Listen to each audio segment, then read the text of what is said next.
নমস্কার বন্ধুরা, আবার আপনাদের সামনে হাজির হয়েছি নতুন নতুন রেসিপি নিয়ে। তো আজকে হবে পটল চিংড়ি আর বিচা কলা দিয়ে চিংড়ি মাছ দিয়ে তরকারি করব। তো দেখতে থাকুন আমার রান্না কেমন লাগে আপনাদের, আপনারা বাড়িতে বানিয়ে খাবেন। চলুন রান্নাটা আরম্ভ করে দিই। তো আমি পটলটা কেটে, পটল আলু কেটে নুন হলুদ মাখিয়ে রেখেছিলাম। কড়াইয়ে তেল চাপিয়ে দিয়েছি, গরম হয়ে গেছে। আমি পটলগুলো ভেজে নিচ্ছি।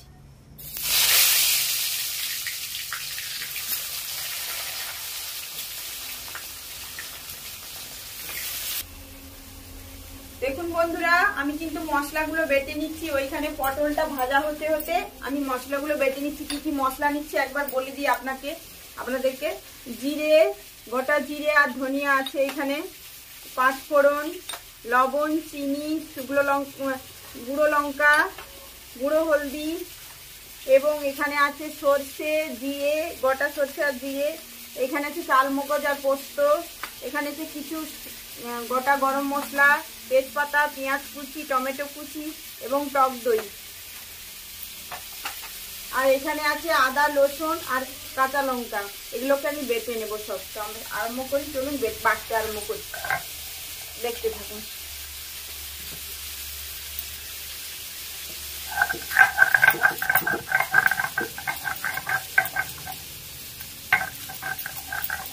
দেখুন বন্ধুরা, আপনাদের সামনে চাল মগজ আর পোস্তটা বেটে নিচ্ছি।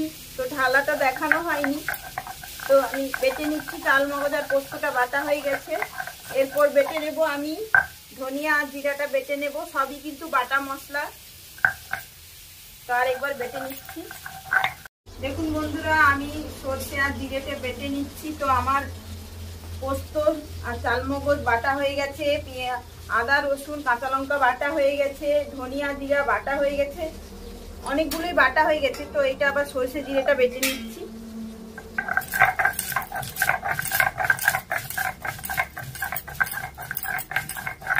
দেখুন বন্ধুরা, আমার সর্ষে জিরাটা কিন্তু বাটা হয়ে গেছে। শুধু আর একটাই বাকি আছে, গরম মশলাটা বাটতে, না হলে সমস্ত কিছু বাটা হয়ে যায়। যে সবকিছু বাটা হয়ে গেছে, বাটা মশলা সব বাটা রেডি। তো বাটা মশলাতে খাবেন, দেখবেন তরকারি কিন্তু স্বাদ মানে এত সুন্দরই হয়, অসাধারণ, অপূর্ব খেতে লাগে। বাটা মশলার একটা তার নিজস্ব স্বাদ আলাদা। বাটা মশলা দিয়ে যে তরকারি হলে যে কোনো জিনিস আপনি সিদ্ধ ঝোল করবেন, সেটাতেও যেন অমৃত মনে হবে। দেখুন আমার কিন্তু মশলা বাটতে বাটতে এখানে কিন্তু পটলগুলো একবারে ভাজা হয়ে আসছে। মাঝে মাঝে আমি নেড়ে দিয়েছিলাম। তো একবারে পটলগুলো ভাজা হয়ে আসছে। তো এরপরে আমি আলুটা ভেজে নেব।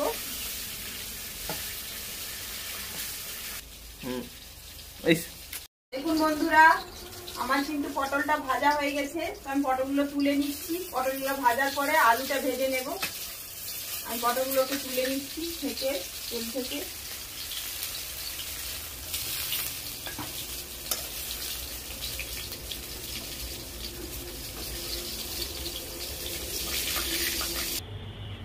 এবার আলুগুলোকে ভেজে নিচ্ছি।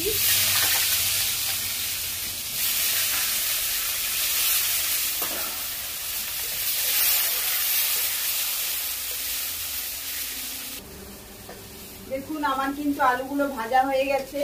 আলুগুলো আমি তুলে নিচ্ছি। তো আমি এরপর বিচা কলার যে তরকারি করব, আলু বেগুন দিয়ে যে বিচা কলার তরকারিটা করব, আমি আলু আর বিচা কলাটা সিদ্ধ করে রেখেছিলাম। বিচাগুলো ছাড়ানো হয়ে আছে। তো আমি এখানে বেগুনগুলোকে তেলে নেড়ে নেবো। ওই তেলেই বেগুনগুলোকে বিচা কলার তরকারি নেড়ে নেব। যেহেতু কড়াই তেলটা আছে বলে তাই আমি কলার তরকারি বেগুনগুলোকে আমি নেড়ে নিচ্ছি। তো এটা আমি পটলের তরকারি দেবো না, কিন্তু এটা আমি বিচা কলার তরকারির জন্যই করেছি। তো তেলটা আছে বলে তাই নেড়ে নিচ্ছি।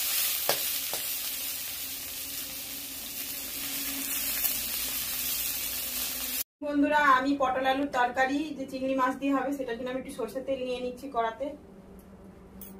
আমি ফোড়ন দিয়ে দেবো, তেজপাতা ফোড়ন দিয়ে দেবো। দেখুন তেজপাতা ফোড়ন দিয়ে দিচ্ছি। আমি একটু চিনি দিয়ে দেবো তরকারিটা কালার করার জন্য বা স্বাদ করার জন্য। একটু শুকনো লঙ্কা একটু ফোড়ন দিয়ে দেবো। তেলটা হিট হয়ে গেছে। আমি একটু পেঁয়াজ দিয়ে দিচ্ছি, পেঁয়াজ কুচি দিয়ে দিচ্ছি।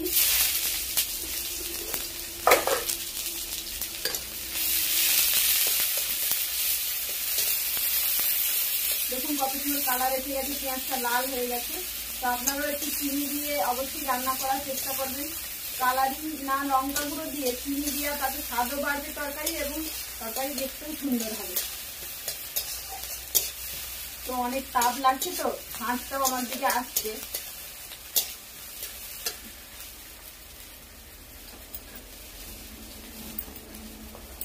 গরমে উনানের কাছে রান্না করা একটু কষ্টকর হয়ে যায়, তো কিছু করার নেই, আমাদেরকে রান্না করতেই হবে। তো আপনারা দেখতে থাকুন। আমি পেঁয়াজ, এখানে আদা রসুন বাটা এবং কাঁচা লঙ্কা বাটাটা দিয়ে দিচ্ছি।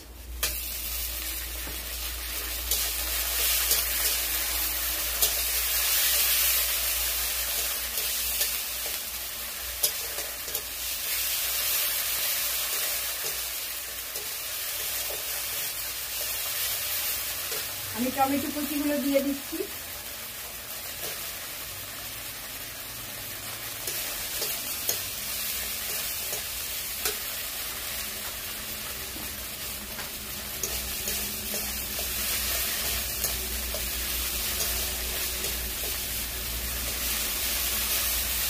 তো মশলাটা ভালো করে একটু কষানো হবে।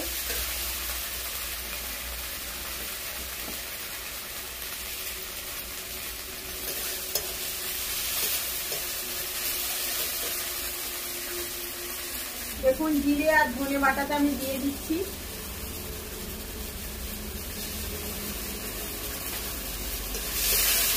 আমি এক একে মশলা দিয়ে দেব। আমি লঙ্কা গুঁড়ো দিয়ে দিচ্ছি পরিমাণ মতো, আপনারা যতটা ঝাল খাবেন দেবেন। কিন্তু আমার কাঁচা লঙ্কা বাটা দেওয়া ছিল, আমি গুঁড়া লঙ্কা একটু দিচ্ছি অল্প করে। হলুদ বাটা দিয়ে দিচ্ছি, হলুদ গুঁড়ো দিয়ে দিচ্ছি। যেহেতু সব মশলা বেটে নিয়েছি, তো তাই এটা বাটা মুখ থেকে বেরিয়ে এলো আর কি। একটু আমি মশলার জল দিয়ে নিচ্ছি, যেহেতু মশলাটা না লেগে যায় কড়াতে।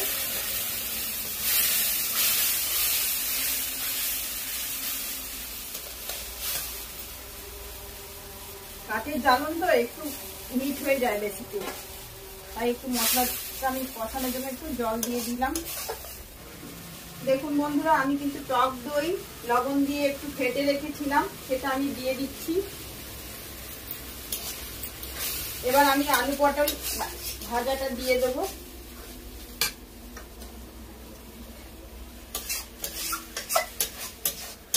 আলু পটলগুলো তেলে কষানো, আমি দিয়ে দিচ্ছি মশলাতে। আমি পোস্ত আর চাল মগজ বাটাটা দিয়ে দিচ্ছি। পরিমাণ মতো লবণ দিয়ে দিচ্ছি।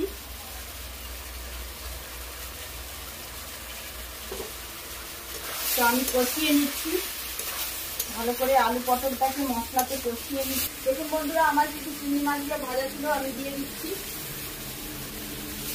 কষিয়ে নিচ্ছি, আমার কষানো হয়ে গেছে। আমার একদম কষানো হয়ে গেছে। এবার আমি জল দেব। এবার আমি কিন্তু জল দিয়ে দিচ্ছি।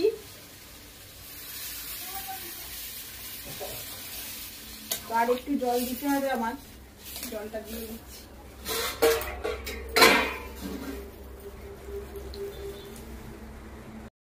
আমার কিন্তু তরকারিটা সেদ্ধ হয়ে গেছে, প্রায় আলুগুলো সিদ্ধ হয়ে গেছে।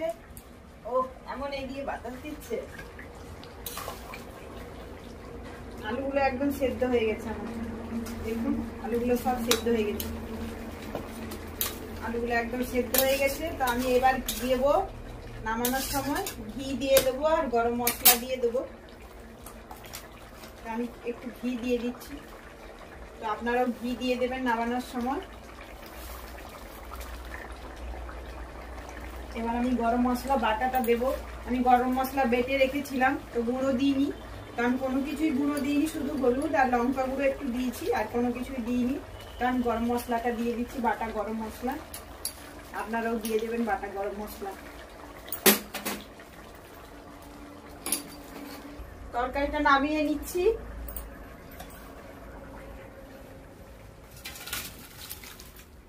কত সুন্দর সুগন্ধ বেরিয়েছে তরকারি থেকে। দেখুন কত সুন্দর, দেখুন কালারটা এসেছে এবং তরকারিটা থেকে এত সুন্দর সুগন্ধ বেরিয়েছে যে কি বলবো। তো আপনারা এরূপ বাড়িতে বানিয়ে খাবেন আর সবাইকে বাড়িতে বানিয়ে খাওয়াবেন, নিজেরাও খাবেন এবং অতিথিদেরকেও খাওয়াবেন। চলুন এবার বিচা কলার তরকারিটা করে নিই। দেখুন বন্ধুরা, আমি কিন্তু বিচা কলা, আলু, বেগুন দিয়ে চিংড়ি মাছ দিয়ে তরকারির জন্য আমি সরষের তেল নিয়ে নিচ্ছি কড়াতে। এখন আমি তেজপাতা আর পাঁচফোড়ন দিয়ে দিচ্ছি ফোড়নের জন্য। আমি পেঁয়াজ কুচিগুলো ছিল কিছুটা, সেই পেঁয়াজ কুচানোগুলো দিয়ে দিচ্ছি, নেড়ে দিচ্ছি। একটু চিনি দিয়ে দিচ্ছি। এবার দিয়ে দিচ্ছি মশলাগুলো, সরষে আর জিরে বাটা দিয়ে দিচ্ছি।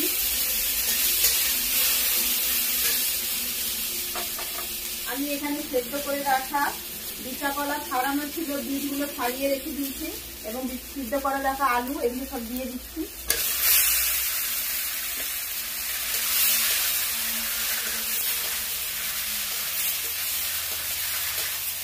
এবার ভাজা বেগুনগুলো দিয়ে দিচ্ছি।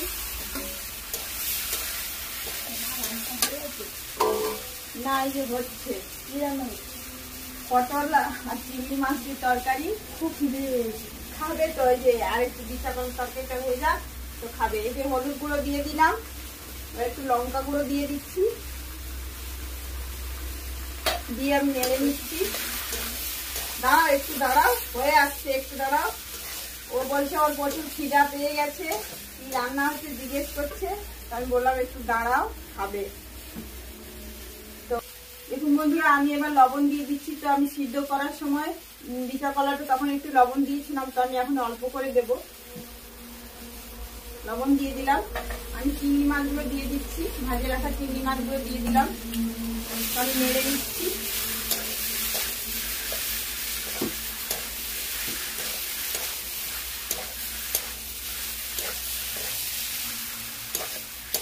তো আমি কষিয়ে জল দিয়ে দেবো। দেখুন আমার কিন্তু এটা কষানো হয়ে গেছে, তো আমি এবার জল দিয়ে দিচ্ছি। তো আমি পরিমাণ মতো একটু অল্প জল দেবো, যেহেতু সিদ্ধ করা ছিল। তো আমি একটু এমনি মোটামুটি তরকারিটা হওয়ার মতো, তো আমি পরিমাণে অল্প একদম জল দিয়েছি, আর বেশি দেবো না।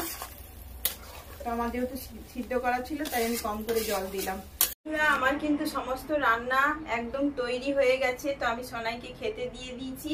তো শুধু বিচা কলার তরকারিটা দিয়েছি, এবার পটলের তরকারিটা দেবো, পটল চিংড়ি। তো কেমন হয়েছে খেয়ে বলো সোনাই। সোনাই কিন্তু প্রত্যেকদিন প্রথম আমার খাচ্ছে, খাওয়ান আর কি, যে প্রথমও খেয়ে বলবে কেমন হয়েছে। আগে খেয়ে বলো কেমন হয়েছে বন্ধুদেরকে।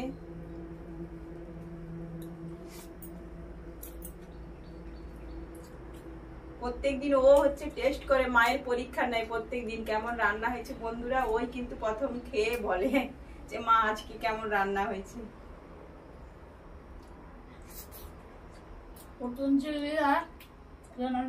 হ্যাঁ, ওটা বিচা কলার তরকারি চিংড়ি মাছ দিয়ে, আর এটা পটল চিংড়ি। পটল চিংড়ি আর বিচা কলার তরকারিটা খুব ভালো হয়েছে। তুমিও খাও। আমিও তো খাবো, তো তুমিও খাও, আমি খাবে। দেখছো তো আমাকে খেতে বলছে যে তুমি কখন খাবে, তো আমিও খাবো বন্ধুরা। তো আপনারা এরকম বাড়িতে রান্না করে খাবেন। তো এইরকমই রান্না যদি আরো ভালো ভালো রান্না পেতে চান, তো আমার চ্যানেলটিকে অবশ্যই সাবস্ক্রাইব করবেন এবং একটি কমেন্ট করবেন, একটি লাইক করবেন, সমস্ত কিছু শেয়ার করবেন।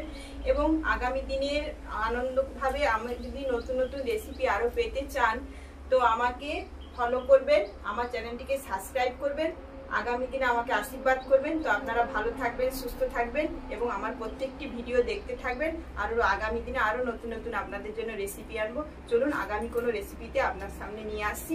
আজকের মতো এখানেই সমাপ্ত।